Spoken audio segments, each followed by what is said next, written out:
Hello friends, welcome back to my YouTube channel. मेरा नाम रिया जैन है और आज हम जो हमारी वीडियो का टॉपिक है वो काफ़ी इम्पॉर्टेंट है, that is how to start preparation for banking.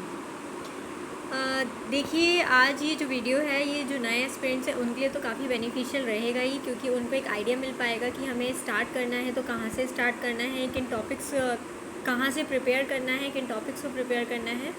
तो ये सब बेनिफिशियल रहेगा। और एग्जिस्टिंग जो ऑलरेडी अभी प्रिपेयर कर रहे हैं, जिन्हें 1-1.5 साल हुआ है बट अभी भी वो काफ़ी कन्फ्यूजन में है कि हमने इतना सारा पढ़ लिया बट हमें समझ नहीं आ रहा एग्जैक्टली करना कहाँ से है, क्या करना है, तो उनके लिए भी बेनिफिशियल रहेगा।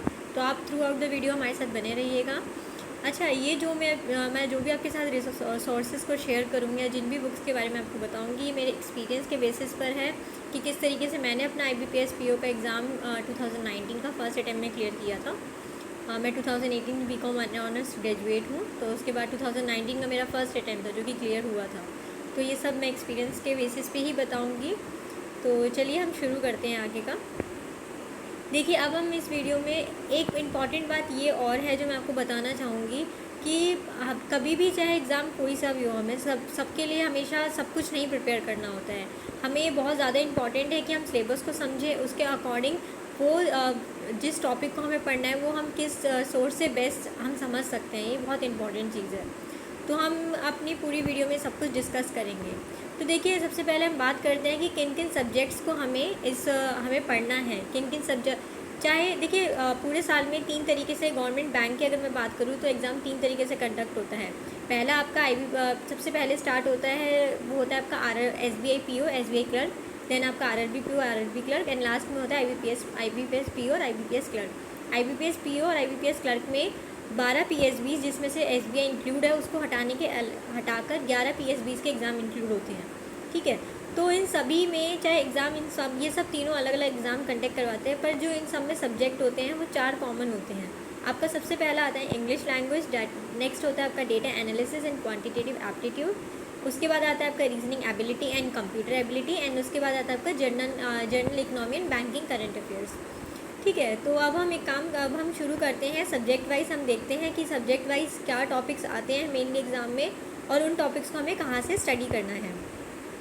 तो देखिए, अगर हम बात करें सबसे पहले इंग्लिश लैंग्वेज की, तो देखिए इंग्लिश लैंग्वेज जो है उसमें बेसिकली 2 चीज़ें होती हैं जब हम एग्ज़ाम में बैठते हैं, और ये प्रीलिम्स और मेंस दोनों के लिए ही कॉमन है।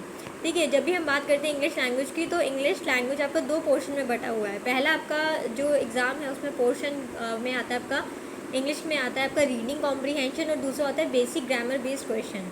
देखिए, रीडिंग कॉम्प्रीहेंशन की हम बात करें तो सबको पता है, RC आप सबने ही स्कूल में भी किया है और आपने हमेशा स्कूल कॉलेज वगैरह सब में आपने RC देखा ही होगा।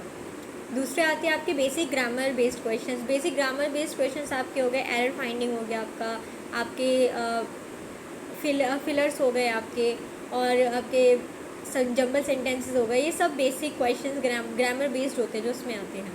अब बारी आती है, सबसे इंपॉर्टेंट क्वेश्चन है कि हम रीडिंग कॉम्प्रीहेंशन क्या करें।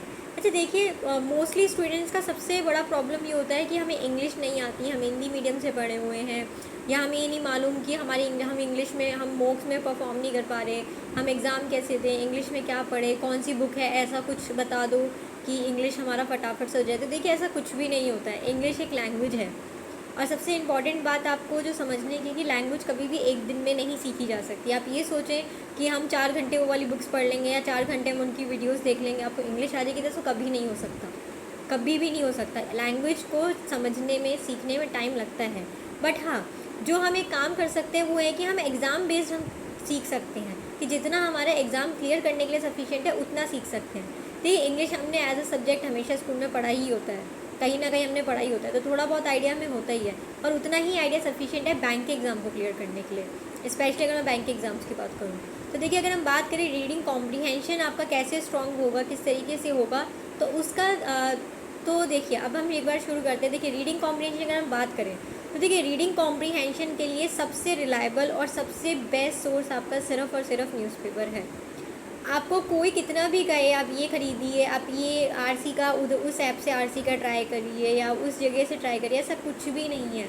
आपका सबसे रिलायबल, सबसे बेस्ट सोर्स हमेशा न्यूज़पेपर रहेगा। अब बारी आती है स्टूडेंट्स काफ़ी कंफ्यूज होते हैं कि न्यूज़पेपर तो इतना बड़ा होता है, हम उसको पूरा कैसे पढ़ें, कैसे कर पाएंगे, हमें तो भाई बोर हो जाते हैं, ये होता है। तो देखिए हम ये भी डिस्कस करते हैं कि अब देखिए न्यूज़पेपर में पढ़ना क्या क्या है जो एग्ज़ाम से रिलेटेड है। देखिए सबसे पहला होता है, अगर मैं आपको हिंदी न्यूज़पेपर, मान लीजिए आप कोई न्यूज़पेपर है जैसे कि हिंदू में मान लीजिए दी हिंदू उठा रहे हैं, या फिर कोई भी आप कर रहे हैं, हिंदुस्तान हो गया, हिंदुस्तान टाइम्स हो गया, जो भी आप न्यूज़पेपर आप प्रेफरेंस आपको ठीक लग रहा है, आप अगर उसको उठाते हो तो सबसे पहले आप उसमें ढूंढिए एडिटोरियल। शुरू में अगर आप नए नए शुरू कर रहे हैं तो आप एक एडिटोरियल पढ़िए, जो छोटा मतलब एक नॉर्मल एडिटोरियल जो होगा, नॉर्मल आर्टिकल होगा, आप उसको पढ़िए, रीड करना शुरू करिए। अच्छा, अब बारी आती है कि आर्टिकल हमें एकदम से समझ नहीं आते, फिलोसफिकल होते हैं, पॉलिटिकल होते हैं, तो ऐसा कुछ नहीं है।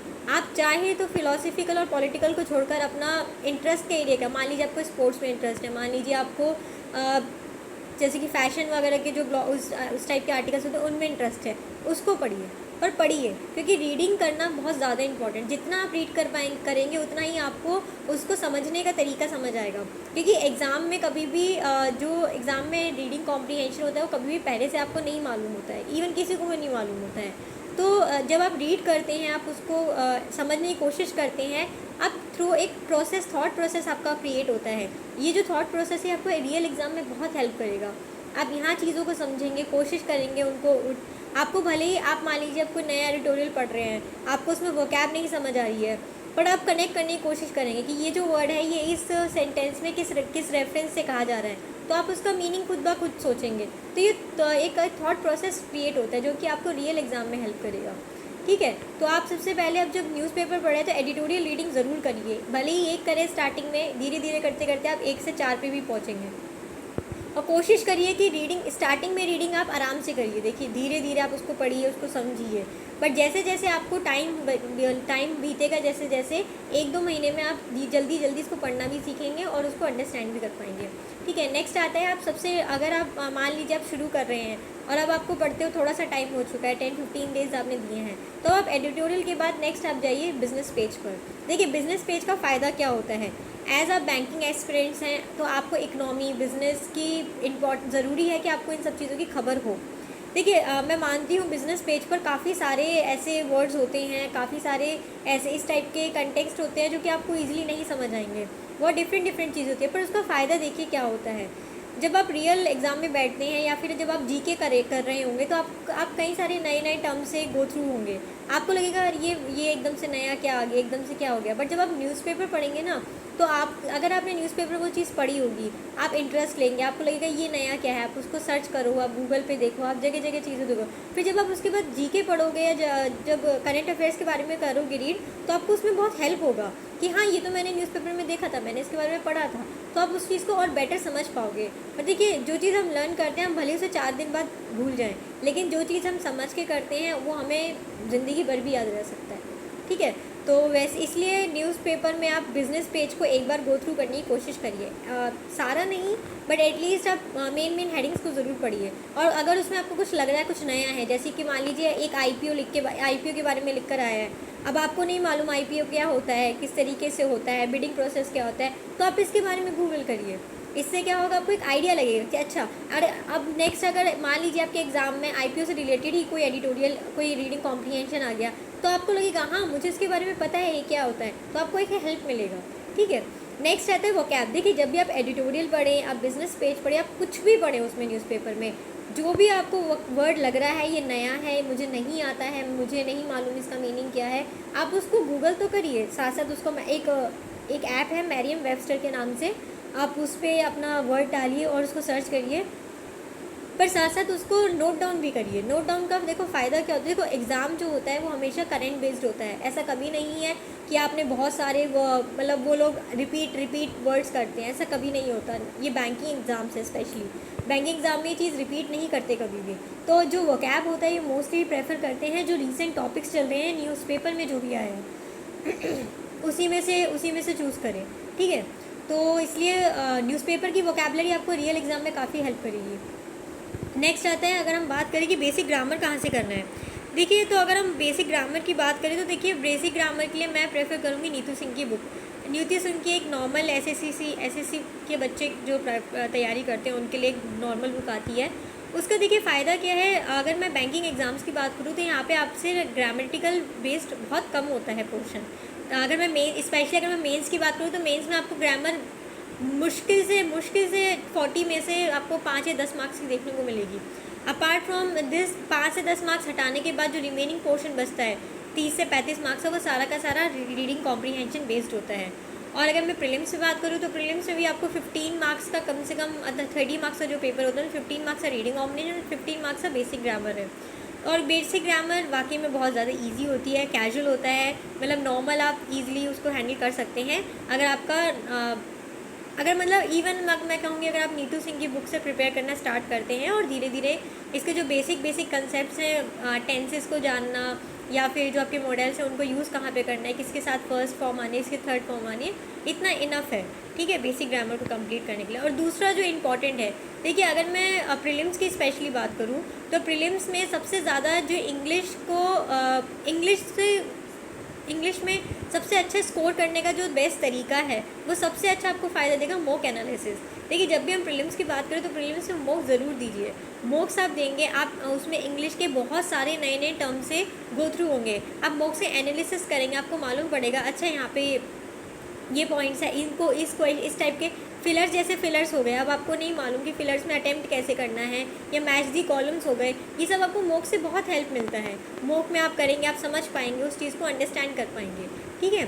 तो इसलिए आप मॉक्स ज़रूर दीजिए specially for prelims. But mains की जब बारी आती है तो मेंस में अगेन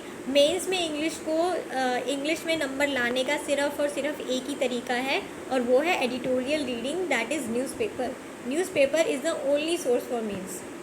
ओके, तो नेक्स्ट अगर हम बात करें, नेक्स्ट पोर्शन जो नेक्स्ट सब्जेक्ट है वो हमारा क्वांट है, क्वांट और डीआई। देखिए क्वांट अगर मैं बात करूँ, क्वांट और डीआई दो अलग अलग इसलिए हैं क्योंकि अगर हम प्रीलिम्स की बात करते हैं तो वहाँ पे क्वांटिटेटिव एप्टीट्यूड है आपका, जहाँ पे आपको सब कुछ मिक्स मिलता है। बट जब हम मेंस की बात करते हैं बैंकिंग एग्जाम में, तो वहाँ का आपका डेटा इंटरप्रिटेशन अलग से पोर्शन है, क्योंकि मेंस में अगर 60 मार्क्स का जो पोर्शन होता है क्वांट का, उसमें 60 में से 45 के आसपास जो आपका होता है वो पेपर 45 से 50 मार्क्स का पेपर डेटा इंटरप्रिटेशन ही होता है, ठीक है। तो देखिए अगर मैं बात करूँ तो दो तरीके से क्वांट का पेपर दो तरीके से बटा हुआ होता है। पहला आता है आपका डेटा इंटरप्रिटेशन और डेटा सफिशिएंसी, और दूसरा आता है आपका एरिथमेटिक बेस्ड क्वेश्चंस हो गए, नंबर सीरीज़ हो गई, क्वाड्रेटिक इक्वेशंस हो गए, सिंप्लीफिकेशन एंड अप्रॉक्सीमेशन। ये जो सारा पोर्शन है सेकंड वाला आप देख सकते हैं, ये सारे प्रीलिम्स के लिए है। और अगर हम बात करें जो फर्स्ट पोर्शन है, ये स्पेशली सिर्फ और सिर्फ मेंस में फर्स्ट पोर्शन ही आपको देखने को मिलेगा। हार्डली होता है कि वो भी जब आपका लक अच्छा हो तो आपको एक दो क्वेश्चंस इस वाले सेक्शन से, सेकंड सेक्शन से देखने को मिल जाए। अब बात करते हैं कि डेटा इंटरप्रिटेशन कहाँ से सीखें। सो फ्रेंड्स, अगर मैं आपको बताऊँ, मैंने कोचिंग नहीं लिया था बैंकिंग एग्ज़ाम के लिए, तो मैं डेटा इंटरप्रिटेशन का सबसे बेस्ट सोर्स है अमर सर का यूट्यूब चैनल। देखिए मैं कोई प्रमोशन नहीं कर रही अलग से, बट हाँ मैं अपने एक्सपीरियंस से आपको ज़रूर बताऊंगी। और मैंने जितने भी लोगों ने मुझसे पूछा कि आपने कैसे किया प्रिपेयर और आपने कैसे करा कंप्लीट, तो मैं उन लोगों को ज़रूर बताना चाहूँगी कि डेटा इंटरप्रिटेशन में सबसे ज़्यादा फ़ायदा आपको रहेगा। अमर सर का यूट्यूब चैनल है, फ्री वीडियोज़ हैं उसमें, 1 से लेकर उन्होंने 100 के आसपास डेटा इंटरप्रिटेशन की वीडियोज़ डाल रखी हैं। आप शुरू करेंगे, शुरू में धीरे धीरे इजी क्वेश्चंस होंगे, आपको समझ आएंगे, करते करते करते एक अच्छे लेवल पे क्वेश्चंस गए हैं। इससे क्या होगा, आपको समझ पाओगे। देखो प्रीलिम्स में तो आप शायद डेटा इंटरप्रिटेशन को, प्रीलिम्स में सिंपल होता है डेटा इंटरप्रिटेशन, और आप बाकी टॉपिक से बेसिस पे आप शायद प्रीलिम्स निकाल भी लो, लेकिन जब बात आती है मेंस की, तो मेंस में अगर कोई सिलेक्शन दिलवा सकता है तो वो सिर्फ डेटा इंटरप्रिटेशन है। अगर आपका ये वाला पोर्शन स्ट्रॉन्ग हुआ तो आप ईज़िली सिलेक्शन ले पाओगे, मीन्स ईज़िली क्रैक कर पाओगे। तो पहला पॉइंट हो गया आपका अमर सर की यूट्यूब वीडियोस, एंड सेकेंड है सुमित सर की वीडियोस। देखिए सुमित सर की वीडियोस भी यूट्यूब पे फ्रीली अवेलेबल हैं, आप बहुत ईजिली उनको फाइंड आउट कर सकते हैं। कई सारी वीडियोस हैं जो जहाँ पे आप देख सकते हैं और प्रिपेयर कर सकते हैं, ठीक है। नेक्स्ट अगर हम बात करें अरिथमेटिक की, तो मैंने अपनी पूरी प्रिपरेशन के टाइम में पेड कोर्सेज़ नहीं लिए थे, बट हाँ एक पेड कोर्सेज जो मैंने लिया था वो था सुमित सर का लक्ष्य बैच, ठीक है। वो मैंने बिल्कुल परचेज़ किया था क्योंकि मेरा अरिथमेटिक थोड़ा सा वीक था, मुझे कंसेप्ट्स नहीं क्लियर हो रहे थे, तो मैंने उनका बैच लिया और वो मुझे काफ़ी हेल्पफुल रहा था। मुझे अरिथमेटिक काफ़ी अच्छे से क्लियर हुए थे, बेसिक कंसेप्ट्स। आप चाहें तो देखिए, अगर आपको बैच नहीं भी मिल रहा है तो ऐसा कुछ ज़रूरी नहीं है कि मतलब पेड बैच होगा तभी आप समझ पाएंगे। कई सारे चैनल्स होते हैं यूट्यूब पे जो कि बहुत बेसिक कंसेप्ट्स के साथ बहुत इजी वे में आपको अरिथमेटिक के जो डिफरेंट टॉपिक्स हैं उनसे गो थ्रू करवा देंगे। जैसे कि एजेस हो गई, परसेंटेजेस हो गई। और अपकमिंग में मैं भी आपके लिए पर्टिकुलर अरिथमेटिक जो कि सर के ही नोट्स हैं, उन्हीं नोट्स के बेसिस पर जो क्वेश्चंस हैं, मैं अपकमिंग वीडियोस वो भी ज़रूर अपलोड करूँगी आपके लिए। ठीक है, नेक्स्ट बारी आती है। देखिए, जब आप बेसिक कंसेप्ट्स को अगर आप सीख चुके हैं, एक बार आपको सभी टॉपिक्स के, जैसे कि आपका टाइम एंड डिस्टेंस हो गया, पाइप एंड सिस्टम्स हो गया, इन सब का बेसिक आइडिया लग चुका है, उसके बाद आती है प्रैक्टिस। देखिए, क्वांट में या फिर मैं रीजनिंग में कहूँ तो प्रैक्टिस इज़ द ओनली की। प्रैक्टिस जितनी आप करेंगे, जितने आप क्वेश्चंस बनाएंगे, जितना आप गो थ्रू करेंगे, उतना आपको हेल्प होगा। ठीक है, जब आप एक बार बेसिक कंसेप्ट को सीख चुके हैं तो नेक्स्ट पॉइंट आता है आपका अब जब आप इतना कर चुके हैं तो नेक्स्ट है आपका राकेश यादव की जो बुक है। देखिए, राकेश यादव की बुक जो है उनमें वो एक्चुअली एसएससी के स्टूडेंट्स के लिए है, बट उसमें जो लिमिटेड टॉपिक्स हैं वो बैंकिंग के लिए भी हैं। तो जैसे उसमें जो बैंकिंग से रिलेटेड टॉपिक्स हैं, आप एक बार अरिथमेटिक स्टार्ट करेंगे तो आपको टॉपिक्स समझ आएंगे मुझे कौन कौन से करने हैं। तो वही टॉपिक आप राकेश यादव की बुक से करिए, उन क्वेश्चंस को सॉल्व करने की कोशिश करिए। मान लीजिए अगर आपके पास क्वेश्चंस को सॉल्व करने की डिफरेंट अप्रोच है तो बिल्कुल आप उस अप्रोच को यूज़ करिए। ऐसा नहीं होता कभी भी आप किसी भी बुक को करें या किसी भी यूट्यूब चैनल को देखें तो आप हमेशा उसको कॉपी करें, आपको डिफरेंट भी ट्राई करना होता है। ठीक है, नेक्स्ट बारी आती है, नेक्स्ट आता है आपका मॉक क्वेश्चंस। अगेन मैं ये कहूँगी, अगर प्रीलिम्स की बात है तो आप मॉक्स में जो भी क्वेश्चंस हैं उनको करिए, उनको अटेम्प्ट करिए एंड देन उनका एनालिसिस ज़रूर करिए। प्रीलिम्स में मॉक्स आपकी काफ़ी हेल्प करते हैं, क्योंकि प्रीलिम्स कभी भी आपकी नॉलेज नहीं चेक करता, वो आपकी जस्ट स्पीड चेक करेगा। आप जितनी जल्दी फास्ट क्वेश्चंस बना पाएंगे, और ये जो हैबिट है ये आपको मॉक्स से मिलती है, स्पेशली फॉर प्रीलिम्स। मेंस की अगर हम बात करें तो उसमें मॉक्स ना भी दे तो भी कोई ज़रूरी नहीं है, ना भी दे तो भी चलेगा, क्योंकि वहाँ पे आपकी बेसिकली नॉलेज में चेक होती है, क्योंकि वहाँ पे आपको टाइम बहुत मिलना है। नेक्स्ट अगर हम बात करें, अच्छा क्वांट में ही जो डिफरेंट टॉपिक्स हैं जो कि हमारे रह गए, जैसे कि number series, quadratic equation, simplification, approximation. देखिए, ये जो सारे टॉपिक्स हैं ये काफ़ी इन सबको सॉल्व करने का डिफरेंट अप्रोच है। अगर मैं कहूँ तो ये आप अलग अलग, आप जब आप कई सारे यूट्यूब चैनल्स देख लेंगे उसके बाद आपको समझ आएगा कि इन सब का कंपाइल करके हम कैसे मतलब जल्दी से सॉल्व कर सकते हैं। इसके लिए मैं ज़रूर number series, quadratic equation, simplification, approximation, इनको हम कम से कितने मतलब जल्दी से जल्दी, जैसे क्वाड्रेटिक इक्वेशन की मैं बात करूँ तो 5 सेकंड में इक्वेशन ईजिली डुएबल होता है।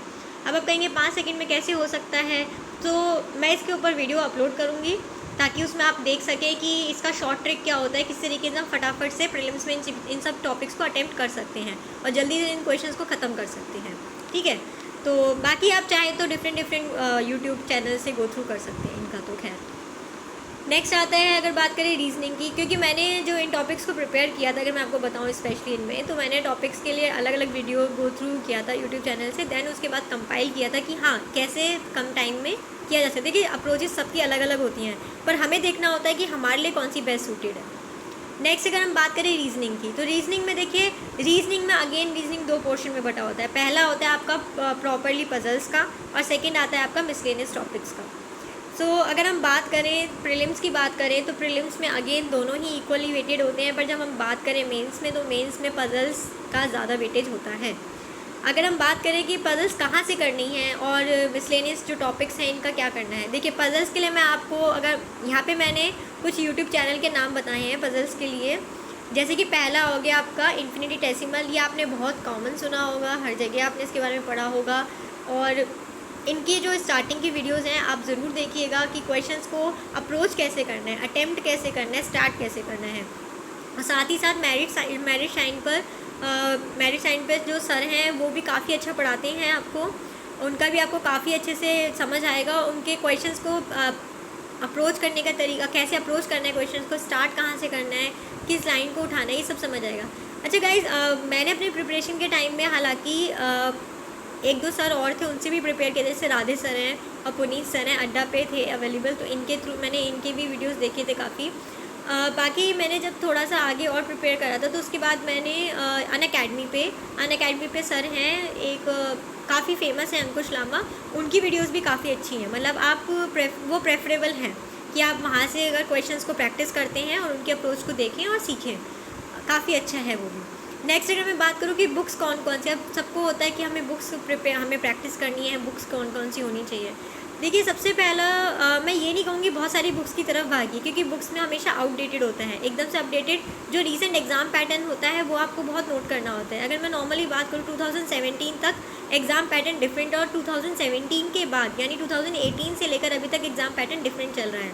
अब एग्ज़ाम कंपैरेटिवली ईजी आते हैं पर कट ऑफ हाई चला जाता है, तो हमें ये बहुत ध्यान देना है कि एग्ज़ाम में क्वेश्चन किस लेवल का आ रहा है, किस तरीके का आ रहा है। फिर भी अगर आप बुक से प्रैक्टिस करना चाहते हैं तो जिन बुक से मैंने भी प्रैक्टिस किया था मैं आपको बताती हूँ, वो है आपकी अड्डा 247 पजल एंड सेटिंग अरेंजमेंट। इसमें काफ़ी अच्छे क्वेश्चंस हैं, इजी लेवल से लेकर हार्ड लेवल तक वो आपको सब कुछ देखने को मिलेंगे। आप धीरे धीरे बनाना शुरू करेंगे, इसमें टाइम लिमिट नहीं होता, बट हाँ आप धीरे धीरे मतलब एज प्रैक्टिस के लिए अच्छी है। दूसरी जो बहुत प्रेफरेबल बुक है, हाईली प्रेफरेबल, वो है magic book on puzzles by Kundan. ये बुक काफ़ी ऑसम है। इसके लिए मैं ये कहूँगी क्योंकि जब आप एक बार आप बुक को रिव्यू करेंगे, देखेंगे, तो उसमें देखेंगे क्वेश्चंस का लेवल बहुत ही अच्छा है, एग्ज़ाम बेस्ड है, लेटेस्ट पैटर्न में भी है और काफ़ी अच्छी है। मतलब किस तरीके से सिंपल पजल्स भी हैं इसमें, आपको हार्ड लेवल सब कुछ देखने को मिलेगा और काफ़ी अच्छी पजल्स हैं। और जो तीसरा सबसे बढ़िया ऑप्शन है वो आपका है मॉक पजल्स। मॉक्स में जो भी आप कर रहे हैं उसमें जो पजल्स आ रही हैं उनको ज़रूर बनाइए, क्योंकि वो हमेशा रिसेंट एग्ज़ाम बेस्ड होती हैं, वो हेल्प करेंगी। नेक्स्ट आता है इसी में जो पजल्स के साथ एक इम्पॉर्टेंट टॉपिक क्रिटिकल रीजनिंग।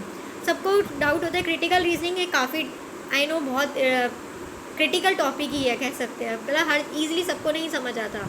मेरे लिए भी डिफ़िकल्ट था, मुझे भी नहीं इतनी जल्दी समझ आया था, और काफ़ी स्टूडेंट्स के लिए रहते हैं नॉर्मली। तो देखिए क्रिटिकल रीजनिंग के लिए सबसे अच्छा टॉप अगर मैं आपको कहूँ तो अनअकैडमी पे मोदी सर के critical reasoning bye Modi sir है, आप इसको सर्च करिएगा, ये फ्री है, आई थिंक फ्री ही है ये, और आप उसको एक बार पढ़िएगा और वहाँ से उनके साथ सीखिएगा, क्योंकि आपको काफ़ी हेल्प होगा। बाकी मैं अपकमिंग में क्रिटिकल रीजनिंग पे भी धीरे धीरे थोड़ा थोड़ा वीडियो अपलोड करना शुरू करूँगी, देखते हैं फिर। अच्छा नेक्स्ट आपका जो टॉपिक आता है, अच्छा रिमेनिंग जो टॉपिक्स हैं, syllogisms, inequality, direction based, data sufficient, again ये सारे टॉपिक्स आपको अलग अलग डिफरेंट यूट्यूब चैनल से देखने को मिल जाएंगे और सबके डिफरेंट अप्रोचेज़ हैं। अगर मैंने जो प्रिपेयर किया था तो मैंने इन सबको अगेन सारे टॉपिक्स सारे यूट्यूब चैनल से प्रिपेयर करने के बाद कंपाइल किया था कि कैसे मैं इनको और ईजी वे में कर सकती हूँ। तो अपकमिंग में मैं इनके ऊपर भी वीडियोस ज़रूर अपलोड करूँगी ताकि आपके लिए हेल्पफुल रहे कि किस तरीके से एग्ज़ाम में आप इन सबको अटेम्प्ट कर सकते हैं।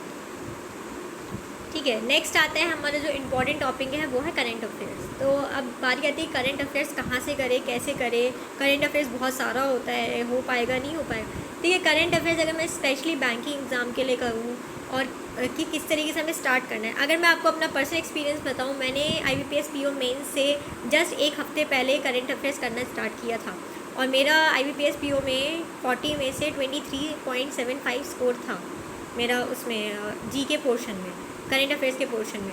तो देखिए बात आती है कि हमें शुरू कहाँ से करना है, क्या करना है। देखिए अगर मैं आपको सबसे बेस्ट स्ट्रैटेजी बताऊँगी, आप शुरू करिए अड्डा का हिंदू रिव्यू। अड्डा का हिंदू रिव्यू मंथली आता है, हर मंथ का पर्टिकुलर अड्डा हिंदू रिव्यू होता है, गूगल पे फ्री अवेलेबल है, आप इसको डाउनलोड कीजिए। सबसे बेस्ट है आप इसको शुरू करिए, आप इसको रीड करिए, पहले आप इसको रीड करिए, 2-3 बार अच्छे से रीड करिए, आराम से रीड करिए। ट्राई करिए कि आप जो भी पढ़ रहे हैं उसको थोड़ा थोड़ा, वाली एग्जैक्टली नहीं पर थोड़ा थोड़ा माइंड में सेट हो जाए। उसके बाद क्या करना है, जैसे ही आपने मान लीजिए एक जनवरी का कोई PDF है, अड्डा का हिंदू रिव्यू का जनवरी PDF है, आपने वो पढ़ लिया। अब आप उसको पढ़ने के बाद क्या करिए, जैसे ही आपने उसको 2-3 बार पढ़ लिया, आपको थोड़ा बहुत कुछ ना कुछ याद रह गया होगा। अब नेक्स्ट जो काम है हमें करना है अफेयर्स क्लाउड का डिटेल PDF। अफेयर्स क्लाउड के एक पॉकेट PDF होता है, एक डिटेल PDF। आपको डिटेल PDF उठाना है। डिटेल PDF में आपको क्या करना है, जो भी अड्डा हिंदू रिव्यू में रह गया है, अब मान लीजिए आपने अड्डा हिंदू रिव्यू पढ़ लिया, आपके दिमाग में है कुछ बातें, आपको लग रहा है कि अफेयर्स क्लाउड में ये चीज़ नहीं, ये मैंने हिंदू उसमें रह गया था, ये नहीं था, ये नया है, आप उसका नोट बनाइए, आप उसको नोट कर लीजिए और आप उसको एक बार फिर से पढ़िए। इससे क्या होगा, आपके एक तो आपको 2 अच्छे सोर्सेज से आपने प्रिपेयर किया है, साथ ही साथ अफेयर्स क्लाउड के जो क्वेश्चन आंसर वाला PDF होता है उसको ज़रूर देखिएगा, वो बहुत हेल्पफुल होता है हमेशा। तो क्योंकि आप उसके वो एक तरीके से आपका रिवीजन हो जाता है। नोट्स बनाने का फ़ायदा ये होता है, जब भी आप पढ़ रहे हैं, आपने नोट्स बनाते गए, अब चाहे तो मतलब 600, अब देखिए चाहे अड्डा हिंदू रिव्यू हो, चाहे अफेयर्स क्लाउड का रिव्यू, इनके PDF का काफ़ी बड़े सारे पेजेस होते हैं इनमें। 200 300 400 तक पेजेस चले जाते हैं। अब आपको लगेगा मैं बार बार फिर से 300 चार्जेस का PDF उठाऊंगा, मेरे को ढूंढना पड़ेगा, मैं परेशान हो जाऊँगी। तो ये सब चीज़ों से बचने के लिए बेटर है आप अपने नोट्स बनाइए। कंपाइंड नोट्स ईजिली बन सकते हैं, क्योंकि जब आप कंपाइंड नोट्स बनाते हैं, मैंने भी उस टाइम प्रिपरेशन में ये किया था। मैंने अड्डा हिंदू रिव्यू को एक बार अच्छे से गो थ्रू करने के बाद अफेयर्स क्लाउड में गई थी, और मुझे जब वहाँ पे लगा था कि कुछ नया है, कुछ डिफरेंट है, मैंने उसको लिख लिया था। इससे क्या होता है, एग्ज़ाम से जस्ट 2-4 दिन पहले मैंने सिर्फ नोट्स को पढ़ा था, और नोट्स का फ़ायदा हुआ था कि वो 20 to 30 पेजेस में ईजिली एक मंथ 20-30 पेजों में ख़त्म हो गया था, और वो मुझे बहुत बेनिफिशियल भी रहा था। तो नोट्स आपको बहुत ज़्यादा एडवांटेज देते हैं, तो नोट्स ज़रूर बनाइए, ताकि आप जब भी रिवीजन करने बैठें तो आपको PDF खोलना या ये फ़ाइल खोलना वो फ़ाइल खोलना नहीं पड़े। आपके पास आपके अपने खुद के बनाए हुए कंपाइंड नोट्स होंगे, आप समझ पाएंगे कि मुझे क्या पढ़ना है क्या नहीं पढ़ना है, और आप उसको ईजिली जल्दी से रिवाइज़ कर पाएंगे और एग्ज़ाम में परफॉर्म कर पाएंगे। तो देखिए गाइज़, अब एक और इम्पॉर्टेंट बात ये है कि क्या मतलब जो भी हम प्रिपेयर कर रहे हैं, कोचिंग ज़रूरी होती है या पेड मटेरियल ज़रूरी होता है। देखिए, कभी ना तो कोचिंग हमेशा कंपलसरी होती है, ना पेड मटेरियल कंपलसरी होता है। इट जस्ट कि आपको सोर्स सही मिला हो, और सोर्स ऐसा नहीं है कि फ्री सोर्सेज है तो ख़राब होगा, ये ऐसा कुछ भी नहीं है। काफ़ी अच्छे सोर्सेज होते हैं, यूट्यूब पे चले जाइए आप, काफ़ी डिफरेंट अनअकैडमी पे चले जाइए, कोई भी ऐप पे से जाए तो अच्छे सोर्सेज मिल सकते हैं। बात होती है कि आप कितना डेडिकेटली प्रिपेयर कर रहे हैं।